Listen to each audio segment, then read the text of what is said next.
President Randy. So today, and continuing on with our theme of fermentation and its wonderful byproducts, we have Tim Sars joining us from the Kent Cheesemonger. And his title of his presentation today is The Art of Cheese and Wine Pairing. So I have a feeling he's going to focus a little bit more on the cheese, but we'll see what he has for us. Tim Sars was born in Pittsburgh, PA in 1969. His family moved to northeastern Ohio area, specifically Hudson, in 1981, and he graduated from Hudson High School in 1987. His wife, Michelle, and he met in high school and started dating in their senior year. He went to school in Columbus, Ohio at the Ohio State University and graduated in 1992 with a BA in finance degree. Along the way, he married his high school sweetheart, as we know, and he returned to the Northeast Ohio area in 1992. About 2 years later, he went back to school at the University of Akron and received a BS in civil engineering in December of 1996. He then spent about 20 years working full-time as a civil engineer for an Akron-based company. And after several years of brainstorming and planning, he opened with his wife the Kent Cheesemonger in September of 2015, which many of you are very familiar with. Since then, he has strived to serve serve the community as a purveyor of artisan cheeses and wines. He is the father of 3 children: Megan, 23, Nathan, 22, and Abigail, 19. And this June, Michelle and he will have been married for 30 years. Welcome, Tim. And I ask everyone to their microphones, please, and looking forward to hear what Tim has to share with us today. Well, good afternoon, and thanks for having me. It's always a pleasure to share with the Rotary. In preparing for this, I went back and checked my calendar and realized it's been almost 2 years. It'll be 2 years in December, technically, since I last had the opportunity to share with you. And I looked back over my notes from that time that I shared with this group. And at that time, the title of my presentation was Why Cheese? And I tried to relate to you at that time some of the motivation for me as to why I chose to go into the cheese business over something else. Some of the things that I spoke about at that time was just the depth of the science and the biology that goes into the making of cheese. And that's the first thing that sort of caught my eye. The second part of it was that every cheesemaker has an artistic flair or an artistic bent that they add to the cheese making. And it's that curious combination of science and art that produces these wonderful things we call cheese. In line with that, of course, I also sell about a bunch of wine. I know that more of your focus this month has to do with the fermentable byproducts in the liquid form, but believe it or not, cheese making, it's actually a fermentation process as well. It just happens to be a non-alcoholic producing fermentation process. So we're still sort of on topic here. So yeah, in the 2 years since I last spoke with you, much has changed, obviously, especially this most recent year. But let me kind of reach back into 2019. And 2019 brought us growth in sales. We saw almost every month our monthly tasting pairing events were sold out. We get a lot of great local support. Many of members of Rotary are our customers, if not all of you. I honestly, I can't keep track. There's so many people in and out of the shop. We thank you very much for your support. We saw an increased demand for catering platters and trays. And of course, we saw a steady demand for our wine selection. We have, over the years, made great strides to make our wine selection unique and different. We actively work with our vendors to make sure that we are not just repeating the wine selection that you'll find at Acme or Giant Eagle or Heinen's or whatever. We try and be a little bit different. We try and give you a reason to come into our shop and shop our wine selection.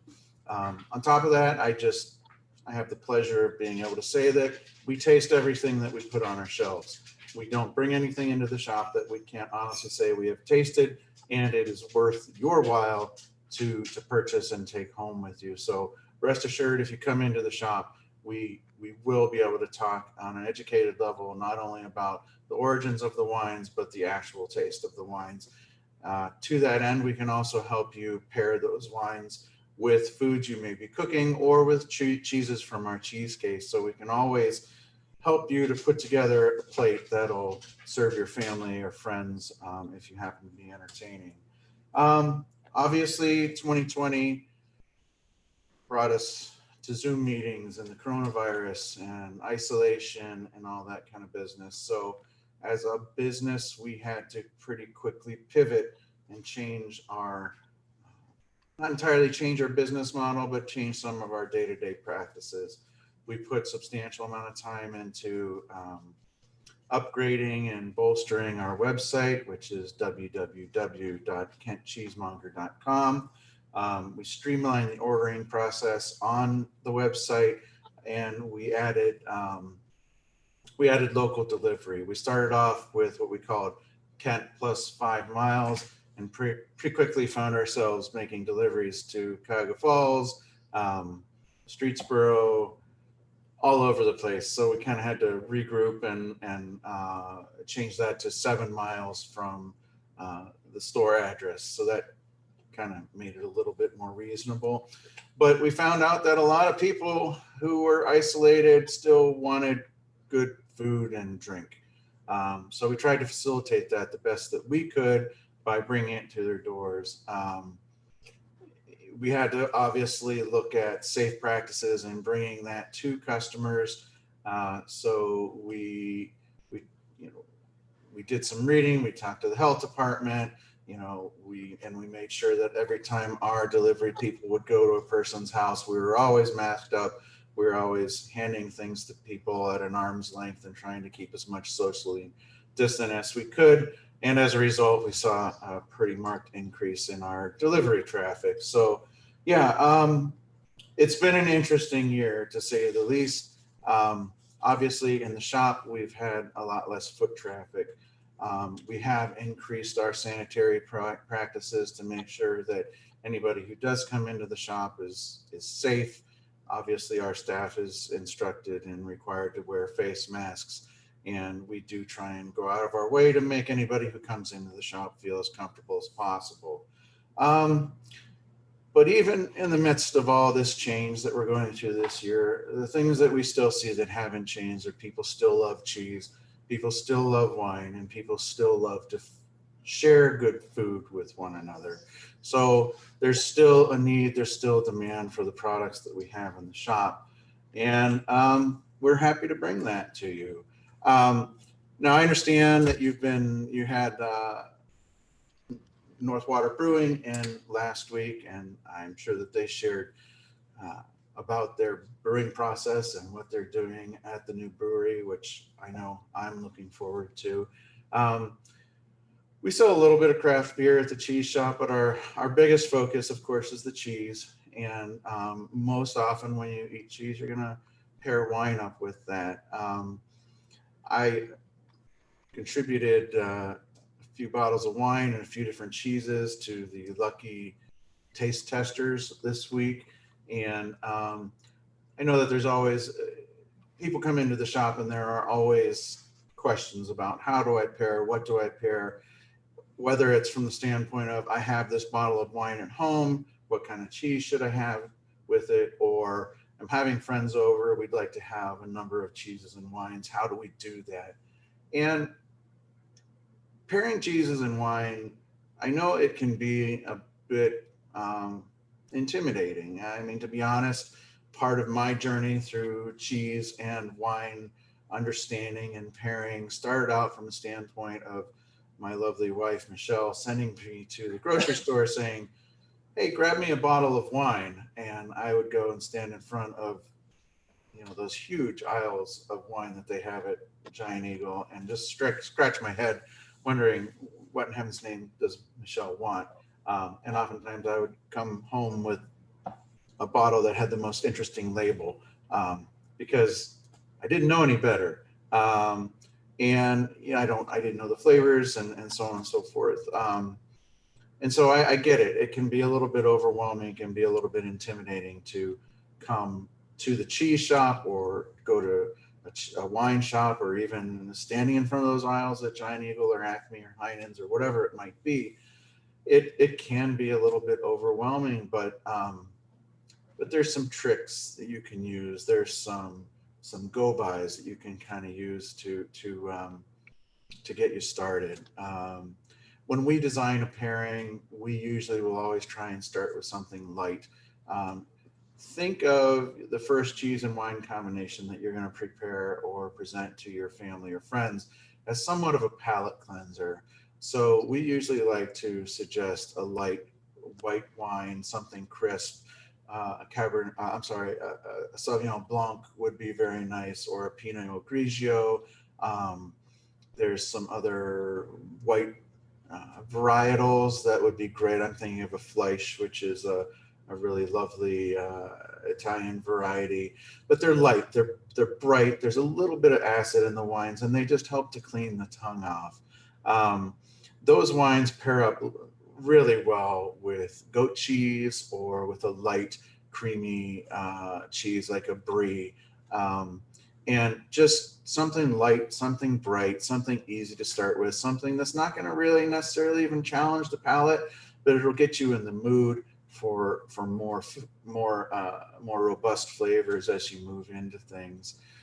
From there, it's really, there's so many different directions you can use, but you can follow. But we try and recommend that people start with those light, bright, and then kind of move slowly into the more robust flavors, ending up with something intense, and maybe not overwhelming, but certainly more challenging to the palate. So we would recommend that you end with something like a nice hearty blue cheese. Blue cheeses pair fantastically with like a port or something like a Petite Sirah, which is a very robust, deep, earthy grape.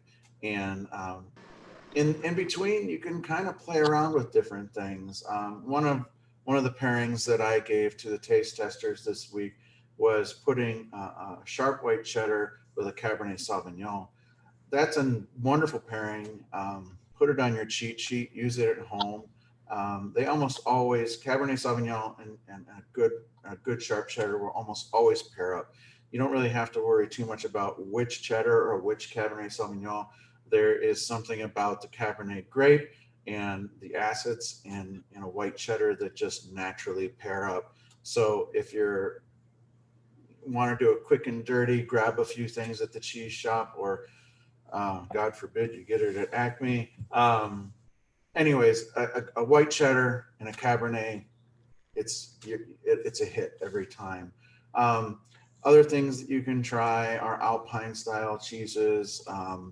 And if you want to go, an Alpine style cheese is anything that's going to come out of Switzerland, Germany, any place where they have more of the mountain sort of culture.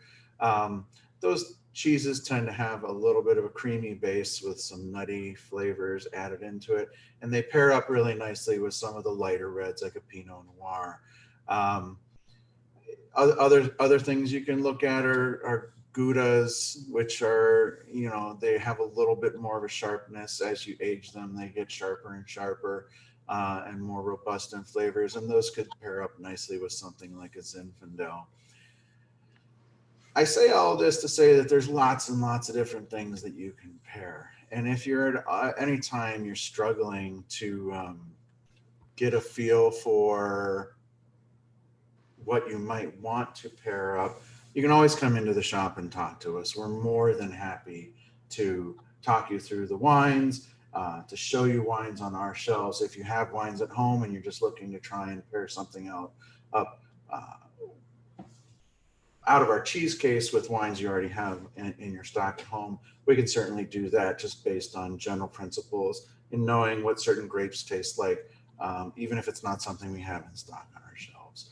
So one of the things that we've noticed also is just with the onset of the the pandemic and the stay at home and all of that, talking to our alcohol vendors across the market, pretty much, believe it or not, alcohol sales are up anywhere from 30 to 50%, depending on where you are. So it's not just you. Everybody's at home drinking quite a bit more. And it's a great opportunity actually to experiment, to try some new flavors that you might not have gotten into, to try some grapes or some vintages that you have been waiting to get to. Here again, if you're looking to experiment, reach out, try some different flavors, come into the shop, tell us what you do like, and we can definitely work with you and try and direct and guide you to other flavors, other grapes, other vintages that are going to agree with things that you already enjoy in a wine or a cheese. We've noticed also, like I said, that people are craving comfort. They're craving reassurance. And it's interesting, cheese, I did not understand this before I got into cheese, but cheese is a natural comfort food because of its natural content of a chemical called tyrosine. Tyrosine is an amino acid which is naturally occurring in cheese, in dairy, and in the cheese making process of condensing the chemical nature of liquid milk into a solid cheese. You get crystallization of tyrosine. Tyrosine is the amino acid that your body uses as a natural precursor to creating dopamine. So cheese, because it helps your body create dopamine, is a natural comfort food. So it's another good reason to continue to eat cheese, and of course, pair it with great wine. Yeah, so that's pretty much everything that I had to share with you. I understand that there may be some questions, and yeah, I'm open to questions at this point. Jim Myers, when you mentioned the Alpines, are you saying Swiss cheese? Swiss cheese is from the Alpine family, yes. Okay.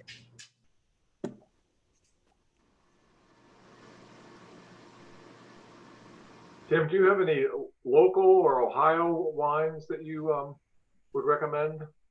Yeah, we have a small selection of Ohio wines. We have some wines from Lorello Vineyards, which is up in Ashtabula County. We carry some of the wines made by the KSU winemaking program, which is taught up at the Ashtabula campus. We have some wines from Old Peck Winery, which is, he's a local fellow who went through the KSU winemaking program and has started his own winemaking. We have some wines from Ferrante.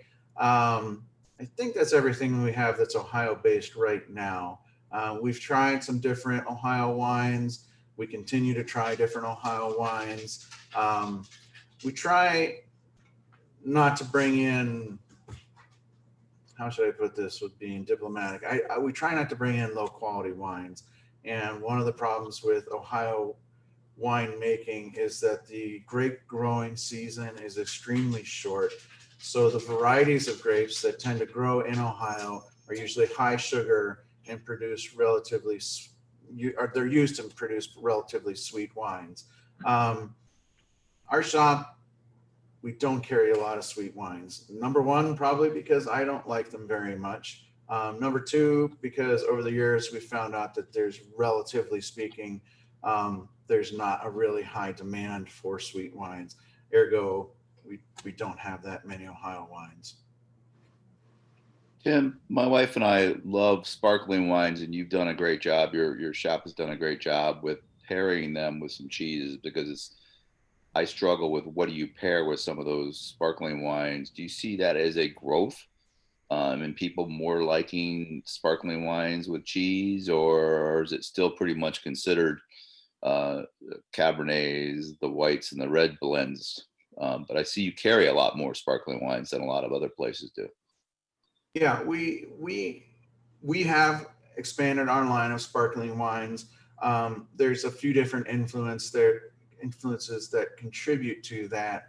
But I think sparkling wines can pair up with a lot of different cheeses. But I think that one of the things that people are challenged a little bit with when you're pairing sparkling wines is that sparkling wines, for the most part, are dry and crisp, and there's that extra textural element that the pearlage or the bubbles add to the flavor of the beverage.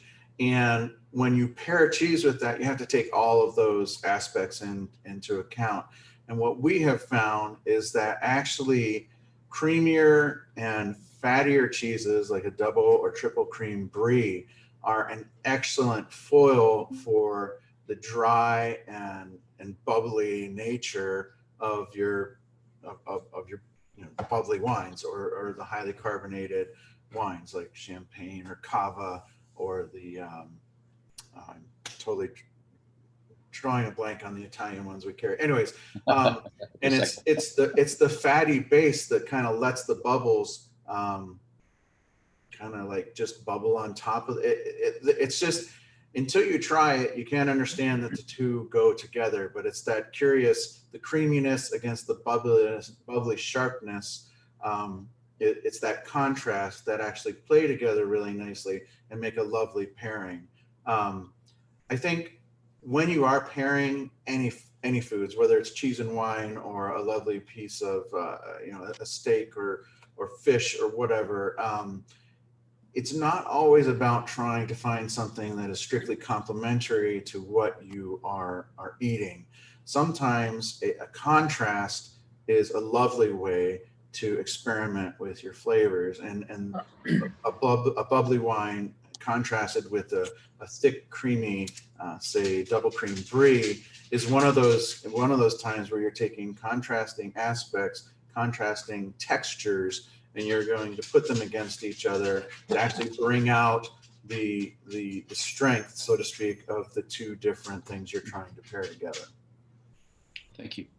Tim, this is Howard Boyle. I want you to know that during the pandemic, you really helped us out. Lynn and I did about 15 jigsaw puzzles, and we noticed online that you were delivering a bottle of wine, a cheese tray, and a jigsaw puzzle. And it was a fantastic happening for Lynn and I, because we did so many puzzles, but it's the only one that ever came with a bottle of wine and cheese, and you did a beautiful job with it. And I really want you to know how creative that was and how much we appreciated that. Well, I thank you. And I have to give credit to my wife, Michelle. She was the creative genius behind that. And just kind of on an aside there, she, to be totally honest, in February, before anybody was locked down and we were just barely finding out about the coronavirus, she accidentally over-ordered puzzles, or so she thought.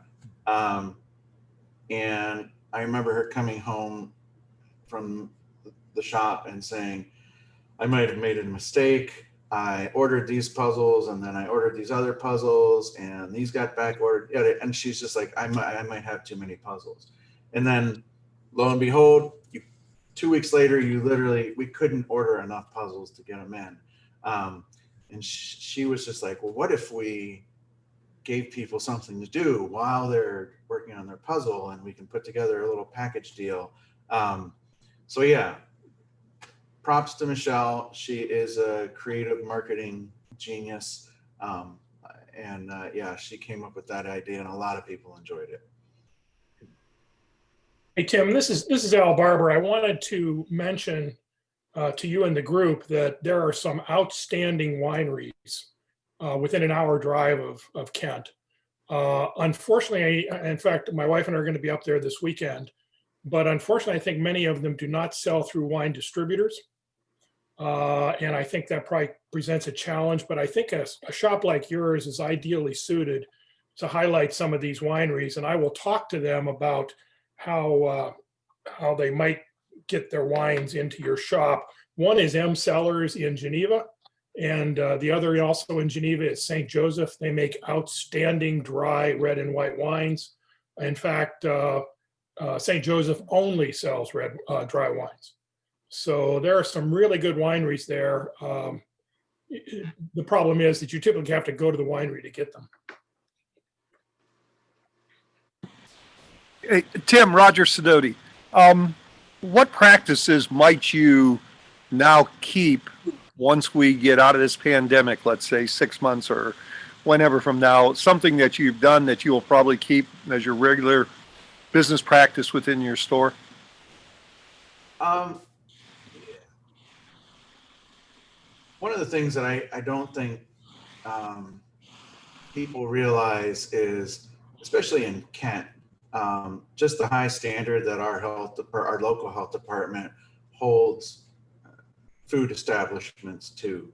And I will give credit to the Kent Health Department for being very rigorous in terms of applying the legal standards and holding anybody who prepares food in Kent to a pretty high level.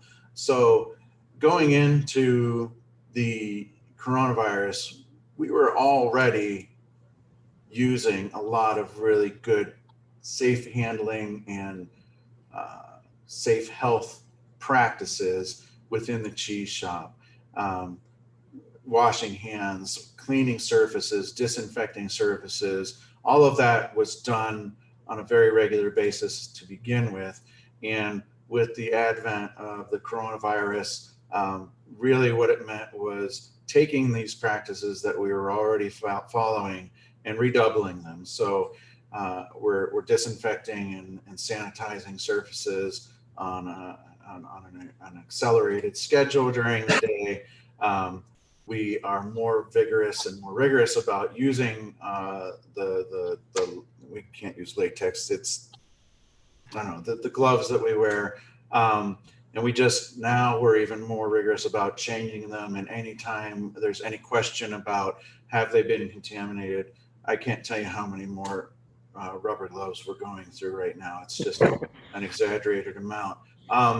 I think that we will probably continue on with all of these exaggerated standards until everybody really feels, until we're really past it. I think I just don't want anybody to come back to the cheesemonger and say, I got sick because of you or because of our business. I do not want to chance that at all. So for the foreseeable future, we're going to be tearing through rubber gloves and sanitizing fluids and all that kind of stuff at a pretty furious rate. The other thing that I think we will probably keep up at least for the foreseeable future is really just the limited seating inside the shop. I feel like we just don't want to cram a lot of people into that shop. Again, I don't want to be the cause of some super spreader event or somebody coming back saying, well, you had this open house or whatever, and all these people. I would absolutely love to get back to the point where we can have our tasting events in the shop again, but there's just no way that I want to take the chance with my health or anybody else's health to get 18, 20 people in the shop sitting, shoulder to shoulder, tasting cheese and wine, and then whether it's a week or 10 days later, they're sick, they're in the hospital or whatever. So for the foreseeable future, we're going to keep all of those safety measures in place. While the weather holds, you're still welcome to come in and get a plate outside, but I just don't think we're going to be doing anything more exaggerated in the shop. Well, I guess I was alluding to more of some of those business practices like the puzzle with the cheese and the wine and those type of things. You think you'll continue some of those if they're profitable? I think we're absolutely going to keep doing the local delivery. Right now, actually, the toy store has already started to see Christmas sales. We're starting to see online sales ramp up. So we are already staffing up and gearing up. Just in terms. So I guess my point is, I don't know how how much cross marketing we can do right now, because the toy store is already, believe it or not, beginning to get into the throes of the Christmas shipping season. We expect the toy store to probably be doing at its peak anywhere from 350 to 400 shipments per day. And just with that, trying to add something else like a cross promotional thing, maybe asking a little bit much of my wife and her team in the toy shop. Thank you. You're welcome. Kim, Carol Creamy. First of all, I just want to say I really love your shop. And when I worked downtown, those toasted cheese sandwiches, those wonderful toasted cheese sandwiches you make, there were my favorite lunches. I'm wondering if you can tell us what cheeses you tend to sell the most of.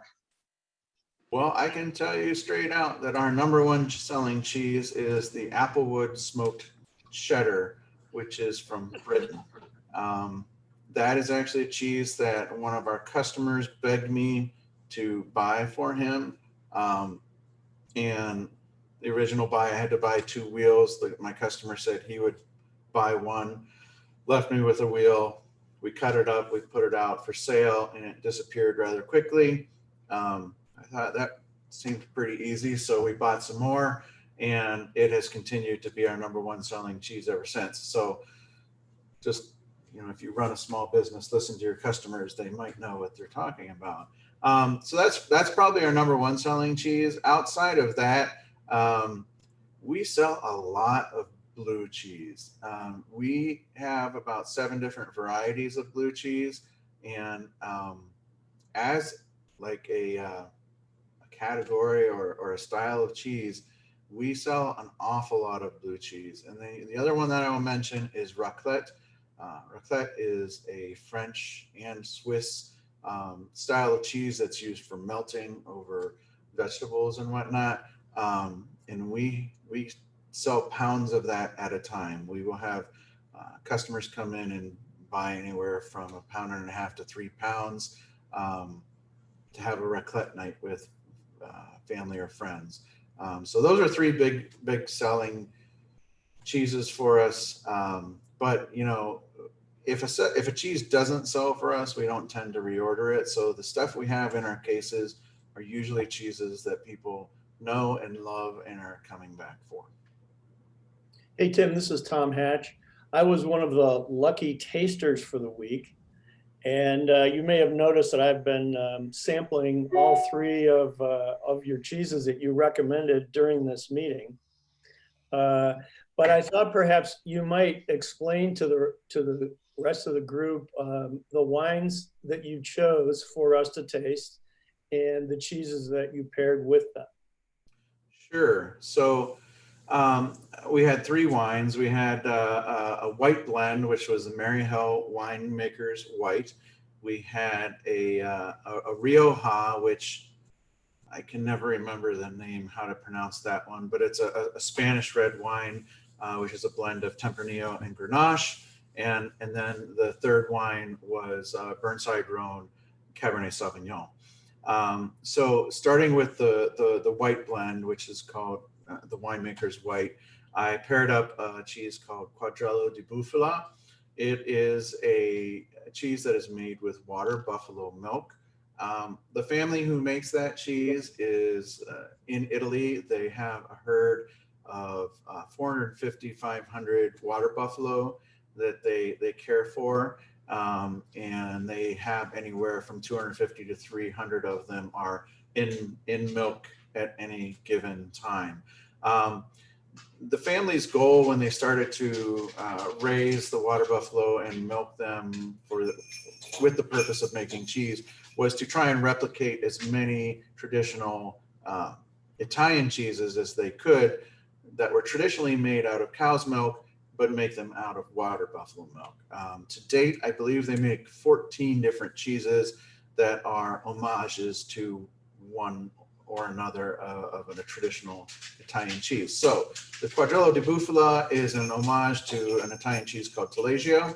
Taleggio is a washed rind cheese that in the milk form usually gets pretty stinky, extremely stuffed and creamy, and quite funky. in the water buffalo form, it doesn't get any of those. It gets just a tiny little bit funky. It's certainly very creamy, it's semi-soft, and it's got some just really light little nutty notes that kind of play in there. I paired that particular white with that particular cheese because the winemaker's white does have a nice bit of body to it, and that body offsets the little bit of funk that you get from the washing of the rind of the Quadrello di Bufalo, the water buffalo cheese. So, Tom, what was your take on those cheeses and that pairing, that white and Well, that was my favorite. That was my favorite of the three. They were all three delicious, to quote a phrase from last week, delicious. But my favorite was the winemaker's white with the water buffalo cheese. You know, That was my favorite too. I yeah, love Mary that Beth one. was another taster. You know, I love that one. Usually when people buy white wine, they don't think about a blend. They usually buy a Chardonnay, or they'll buy a Sauvignon Blanc or a Riesling or something. But this wine was really interesting to me. There's another blend that the only other blend that I really know anything about is called Conundrum. And Conundrum is a little bit more expensive than this. And this is pretty much every bit as good as Conundrum. I really liked it a lot. I'll buy more of that. And I'll buy more of this cheese too, once I finish. All right, so the second pairing that I had going on was the Spanish Rioja, and I paired that with a Spanish cheese that was called Adizabal, and Adizabal is a sheep's milk cheese, and it is lightly smoked. Sheep's milk, as a category, is higher in butterfat and higher in lactose than any of the other traditionally used cheese making milks. And as a result, they usually, sheep's milk cheese is usually got a little bit of sweetness and a little bit more creaminess to it. So that's Adizabal in a nutshell. It's got a little bit of sweetness, some lovely creaminess, and then it's very lightly smoked. Adizabal has been made in Spain for centuries, and originally the recipes for Adizabal came literally out of the shepherds' huts. Shepherds would milk the sheep, they would make their cheese, and then they would hang this Adizabal in their shepherd's hut to dry, and the smoke that they would get would just be the ambient smoke from cooking fires that they would be used to be cooking dinner, lunch, whatever it might have been. When they brought the recipe for Adizabal into the kitchen, so to speak, to make it on a more of a commercial basis, they never seemed to be able to get the taste right, and it took years of professional cheesemakers trying to try different recipes and whatnot, different variations on the recipe, to get to the point where they realized that the whole thing that they were missing was that little bit of smoke. It's such a delicate smoking that if you're not specifically trying to find it in the cheese, you can overcook it entirely. So what we were going with the pairing of that cheese with that wine was what we would call a terroir pairing, which is to say that the cheese is from Spain and the wine is from Spain, and they're from somewhat similar regions in Spain. And the idea is that things from the same region are going to have complementary flavors because it's the same water, it's the same soil composition that contributes to the flavoring of both the milk and the grapes. So that was the reasoning behind that pairing. And again, I'll ask Tom or any of the tasters what your thoughts were on that pairing.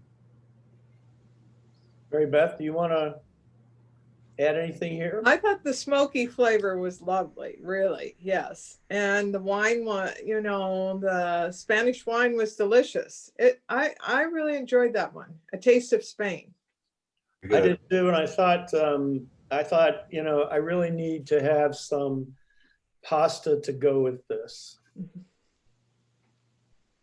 Yeah, that would be good. You could even melt the cheese over some pasta. That would be delightful. So the final pairing was a sharp white cheddar. I believe I gave you Prairie Breeze, which is a cheddar that comes to us out of Iowa. And we paired that with the Burnside Road Cabernet Sauvignon. And like I said earlier, Cabernet Sauvignon with a white cheddar is a little bit of a cheater pairing, but it's absolutely lovely. That specific cheese is just a fantastic white cheddar. It's very high in tyrosine concentration. So if while eating that cheese, you notice there were little crunchy bits in it, that's the tyrosine, that's the amino acid, which your body uses as a precursor to making dopamine. And then the Burnside Road Cabernet, it's a $19.99 Cabernet, but it drinks every bit like a $30, $40 Cabernet. Consistently, they've made really good wine for a long time. It's one of our regularly best-selling Cabernets in the shop. It's just a lovely drinking wine. The two of them together, I think, are just fantastic. Well, I'm all out of the Prairie Breeze, so I need some more of that. And also, when I was there to pick this up, I bought a bottle of Zinfandel from the Burnside Zinfandel, so I need to come back and get some Gouda. Very good. Oh, it was Kathy? fun. All of them were delicious. I really enjoyed it. Thank you. Kathy, why don't you take us home here? Okay, so Tim, Kathy Myers, and as you may recall from when you were with us before, after a speaker, we always have a responder. And today I'm responding, and as you know, because I had to go back in and pick up some more cheeses, because when Tom and Mary Beth did the tasting, they sort of killed the Quadrillo, the water buffalo cheese, and there wasn't enough of it. And they also pretty much killed the bottle of the Cabernet, or the Cab Sauvignon, the Burnside Road Cab. So I bought a hunk of the cheese, which I gave back to Tom. And I'm regretting that now as he's sitting there taunting me, eating those cheeses that I returned to him last night, because when he brought them over, he said, I want more, I want this one back, and I want this one back, and I want this one back. So, but it was, the whole experience was wonderful. I liked all of the cheeses. I think my favorite actually was that sharp white cheddar, that prairie cheese. I did really like that little bit of a bite to it. And I thought that was, and maybe it's because I'm more familiar with your basic cheddar cheeses, but that was a particularly nice one. The other cheeses were delicious, and I thought it was really fascinating that you had us pair, you gave us a water buffalo cheese, a sheep cheese, and a cow cheese. So we had cheeses from 3 different animals, and they all had slightly different textures. The sharpest and the hardest was the cheddar. The water buffalo was kind of a semi-soft. It wasn't a real soft cheese, but it was also, it had a very complex flavor. And the wines were they were delicious. I did really like the white, and I agree with Tom with the whole pairing of the blend of a white blend. It was not overly dry, but it definitely had it was just a wonderful flavor. I love the idea that you presented with, and I'm glad that Howard brought it up with the whole idea with puzzles and wine. I like the delivery. I wrote down all of this, www.cheesemonger.com, for everybody here to put your notes, get your pens out, and delivery within a 7-mile radius of the shop. So thank you very much for your time. This has been wonderful, and we look forward to your next presentation. And in the meantime, we all need to order cheese or come and visit. Well, thank you very much, Kathy, for that summary, and thank you to our tasters. We are officially ended, and everyone have a great week. Remember, we've got a foundation meeting tonight and a board meeting on Thursday night.